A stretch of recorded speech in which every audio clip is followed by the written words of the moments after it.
Hello বন্ধুরা, কেমন আছো তোমরা সবাই? আশা করি অনেক অনেক ভালোই আছো। আর তোমাদের ভালোবাসায় আমিও অনেক ভালো আছি।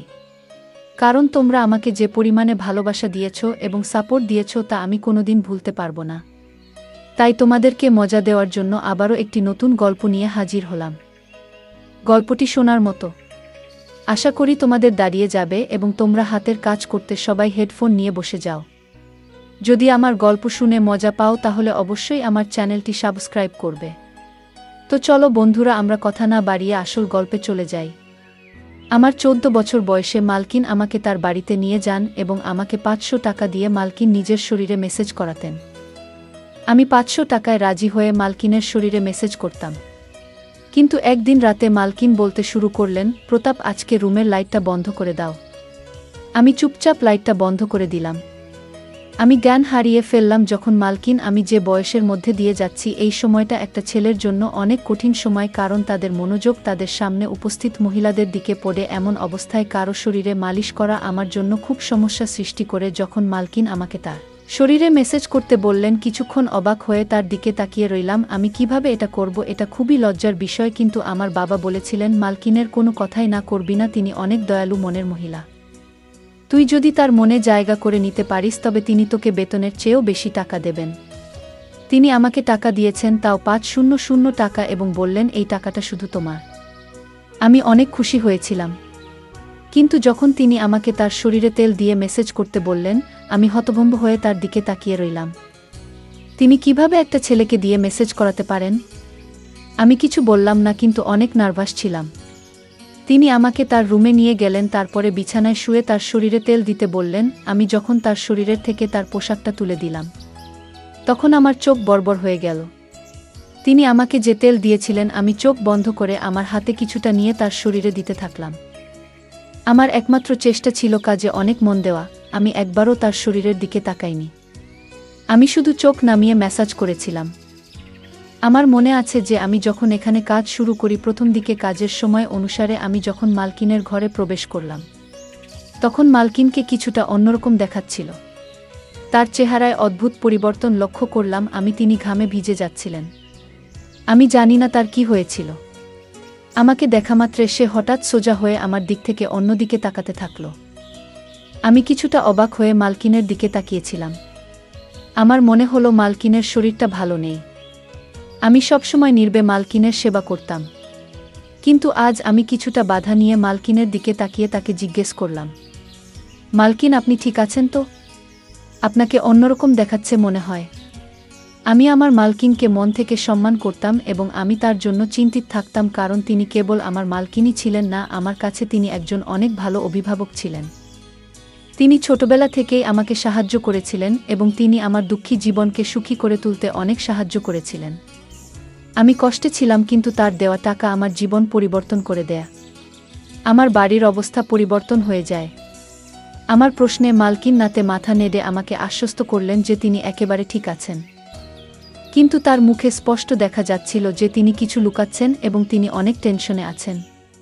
কয়েক মাস ধরে তার বাড়িতে কাজ করছি। আজকে প্রথমবার যখন তিনি আমাকে মেসেজ করতে বললেন, আমি অনেক ভয় পেয়েছিলাম।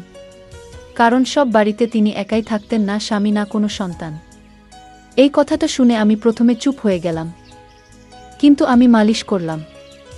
সারাক্ষণ আমার হাত কাঁপছিল। আমি ভেবেছিলাম মালকিন একদিনের জন্য আমাকে দিয়ে এই কাজটা করাবেন। কিন্তু এখন তিনি আমাকে দিয়ে প্রতিদিন মেসেজ করানো শুরু করলেন। আমি মালকিনের কোনো কাজে এতটা খারাপ মনে করিনি, কারণ তিনি কোনো উদ্দেশ্য নিয়ে আমাকে দিয়ে কোনো কাজ করাতেন না। কিন্তু যখন আমি একা রুমের মধ্যে তাকে তেল ম্যাসাজ করতাম তখন আমার অনেক খারাপ মনে হতো। একটা অদ্ভুত বিষয় হলো যে আমি মালকিনকে মেসেজ করা শুরু করার পর থেকে মালকিন আমার দিকে অনেক ভালোবাসার চোখে তাকাতে থাকল। আগে তিনি আমাকে 500 টাকা দিতেন, কিন্তু এখন 1000 টাকা দিতেন। তার এই ভালোবাসায় আমি বিরক্ত হয়ে গেছিলাম। কিন্তু আজও প্রতিদিনের মতো আমি তেলের বোতল হাতে নিয়ে মেসেজ করতে গেলাম। আমি 14 বছর বয়স থেকে মালকিনের শরীরে মেসেজ করে আসছি।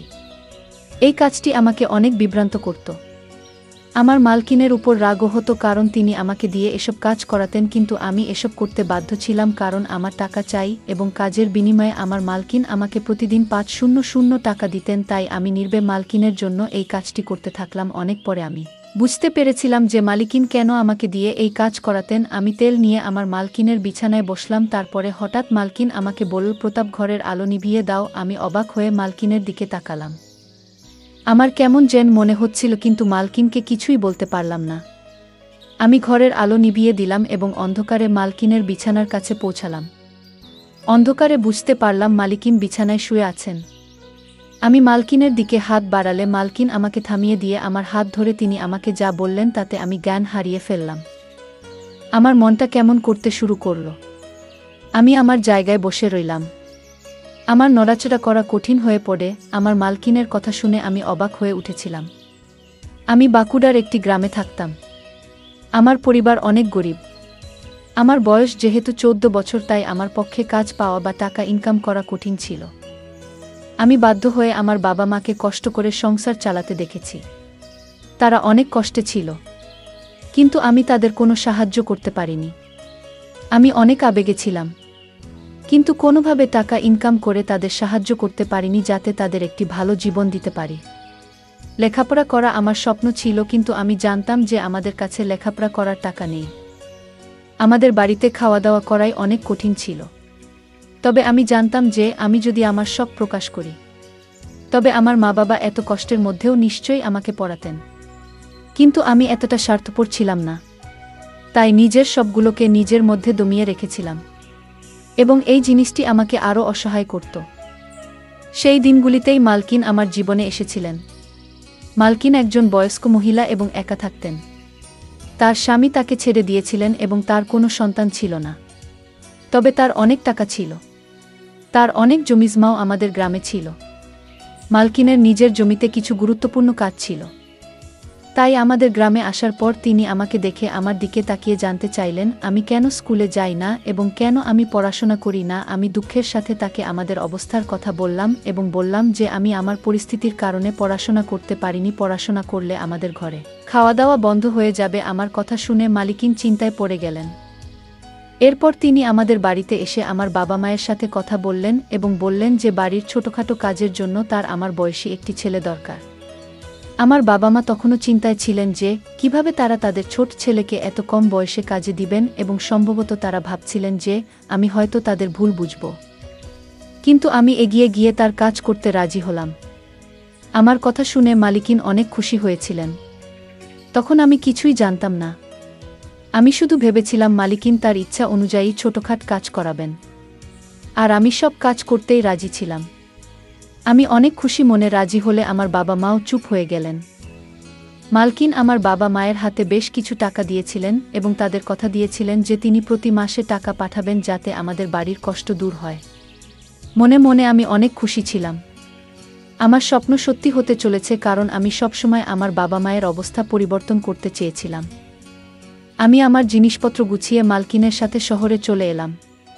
মালকিনের শহরের সুন্দর বাড়ি ছিল। এত সুন্দর বাড়ি আমি জীবনে প্রথম দেখেছিলাম। মালকিন আমার থাকার জন্য একটি রুম দিয়েছেন। রুমটি খুবই ছোট, কিন্তু অনেক সুন্দরভাবে সাজানো ছিল। রুমে দামি দামি আসবাবপত্র রাখা ছিল। আমার মনে হচ্ছিল যেন ঘরটা আমার স্বপ্নের মতো তৈরি করা হয়েছে। মালকিন আমাকে ছোটখাট কাজ বুঝিয়ে দিলেন, যার মধ্যে রোজ তার গাড়ি পরিষ্কার করা, রাতে তাকে পানি দেওয়া এবং দিনে ৩ বার খাওয়ার বাসনপত্র পরিষ্কার করা ইত্যাদি। এই কাজগুলো আমার মতো গরিব একজন ছেলের পক্ষে অনেক সহজ ছিল। মালকিনের বাড়িতে বাইরে থেকে রান্না করা খাবার আসতো এবং মালিকিন তার সাথে আমাকেও খেতে দিতেন। প্রথম দিনই আমাকে ভালো পোশাক দেওয়া হয়েছিল। জুতাও কিনে দিয়েছিলেন। মালকিনের দয়া এখানেই শেষ হয়নি।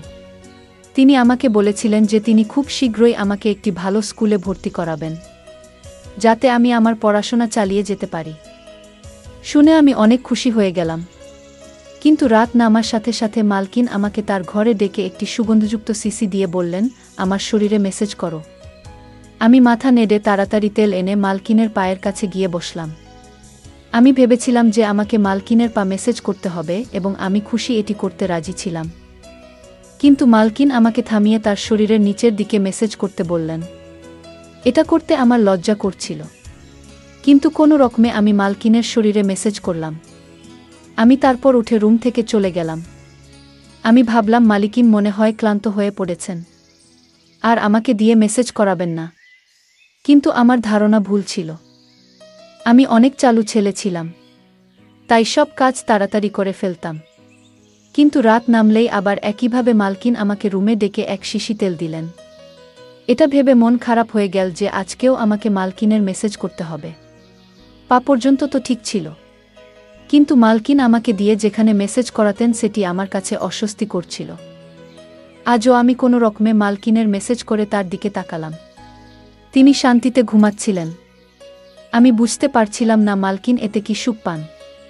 মালকিনের কাজকর্ম আমাকে অবাক করছিল। 3 দিন পরেই মালকিন আমাকে একটি ভালো স্কুলে ভর্তি করিয়েছিলেন। আমি আমার মালকিনের জন্য পাগল ছিলাম, কিন্তু আমার মালকিনের মেসেজ করতে ভালো হতো না। মালকিন এটি তার রুটিনে পরিণত করেছিলেন, আর প্রতিদিন সে আমাকে মেসেজ করতে বলতেন। আমি তার অনুগ্রহে ছিলাম, তাই আমি না করতে পারছিলাম না। তাই কিছু না বলে আমি আমার মালকিনকে মেসেজ করতে থাকলাম। মালকিন সম্ভবত বুঝতে পেরেছিল যে আমি তার মেসেজ বিরক্তি নিয়ে করি।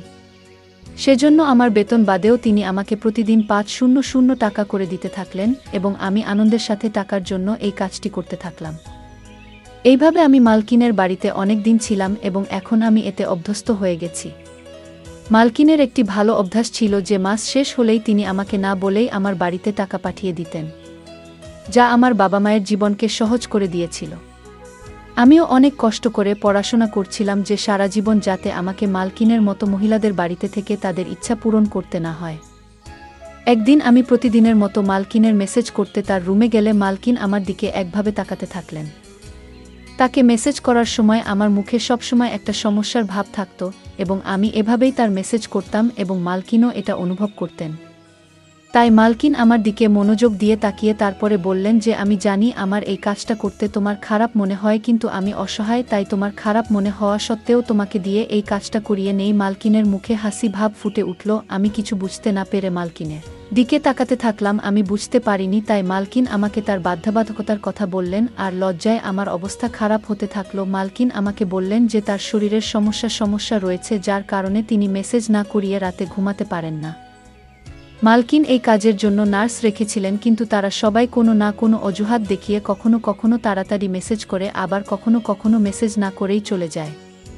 বাধ্য হয়ে মালকিন আমাকে কাজে রাখেন এবং তিনি আমার এত উপকার করতেন যাতে আমি তার মেসেজ করতে না বলতে না পারি। এসব কথা বলে মালকিন চুপ করলেন, আর আমি মালকিনের কথায় অনেক লজ্জিত হলাম এবং আমার আচরণের জন্য আমার খুব খারাপ মনে হচ্ছে। যে মহিলা আমার এত উপকার করেছেন তাকে নিয়ে আমি খারাপ কিছু ভেবেছি বলে আমি আফসোস অনুভব করছিলাম। এই রোগের কথা শুনে আমি আমার মালকিনের মেসেজ আমার সমস্ত মন দিয়ে করতাম এবং কখনো বিরক্ত হতাম না। মালকিন আমাকে খুশি করতেন। আমি এখন বড় হয়ে গিয়েছি এবং মালকিন অনেক বৃদ্ধ হয়ে গিয়েছেন। একদিন আমি মালকিনকে মেসেজ করতে তার রুমে গিয়ে দেখলাম মালকিনের অবস্থা অনেক খারাপ। আমি জিজ্ঞাসা করলেও মালকিন আমাকে কিছুই বললেন না। আমি যখন মেসেজ করা শুরু করলাম, প্রথমবারের মতো মালকিন আমাকে লাইট অফ করতে বললেন। আমি অবাক হয়েছিলাম, কিন্তু আমি তার কথা মেনে লাইট বন্ধ করে তার কাছে গিয়ে বসলাম। এমন সময় মালকিন আমার হাত ধরে আমাকে বললেন, আজ আমার শরীর অনেক খারাপ মনে হচ্ছে, আর শরীরেও ব্যথা হচ্ছে। আমার মনে হচ্ছে আমার সময় ঘনিয়ে এসেছে। মালকিনের কথা শুনে আমি ঘামতে থাকলাম। আমি নীরবে বসে রইলাম। মালকিন বললেন, তোমার যত্ন আমার মন জয় করে নিয়েছে। আমার যদি ছেলে থাকতো তবে তোমার মতো আমার যত্ন নিত। আমি তোমাকে আমার ছেলে মনে করি। আমি আমার সমস্ত সম্পত্তির তোমার নামে করে দিয়েছি। নিজের খেয়াল রেখো। মালকিন এই কথা বলেই তার হাত নিচে পড়ে গেল। আমি তাড়াতাড়ি উঠে লাইট অন করে মালিককে দেখে দ্রুত ডাক্তারকে ডাকলাম। মালকিন একেবারে স্থির। ডাক্তার চেক আপ করে মালকিনকে মৃত ঘোষণা করলেন। আমি হতভম্ব হয়ে কাঁদতে কাঁদতে পাগল হয়ে গেলাম। মালকিন আমার মায়ের মতো ছিলেন, যদিও তিনি আমার মা ছিলেন না, কিন্তু আমাদের মধ্যে সম্পর্কটা মা ছেলের মতোই ছিল। আর তার উকিল পরের দিনই তার সমস্ত সম্পত্তি আমার হাতে তুলে দিয়েছিলেন। আমি অনেক বড়লোক হয়ে গেছি এবং আমি মাকিনের বাড়িতেই থাকি। আমার বাবা মাও আমার সাথে থাকেন। আমার জীবন অনেক সুন্দর হয়ে উঠেছে। আমার মালকিন অনেক সুন্দর মনের মহিলা ছিলেন। বন্ধুরা, আজকের ভিডিওটা এখানেই শেষ করলাম। অনেক কষ্ট করে ভিডিওটি আপনাদের জন্য বানিয়েছি। যদি ভিডিওটি আপনাদের ভালো লেগে থাকে তাহলে একটা লাইক করবেন এবং চ্যানেলটি অবশ্যই সাবস্ক্রাইব করবেন। এই আশা ব্যক্ত রেখে আপনাদের কাছ থেকে বিদায় নিচ্ছি আমি। দেখা হবে আগামীকালের নতুন কোনো ভিডিওতে। সে পর্যন্ত সবাই ভালো থাকুন, সুস্থ থাকুন। ধন্যবাদ।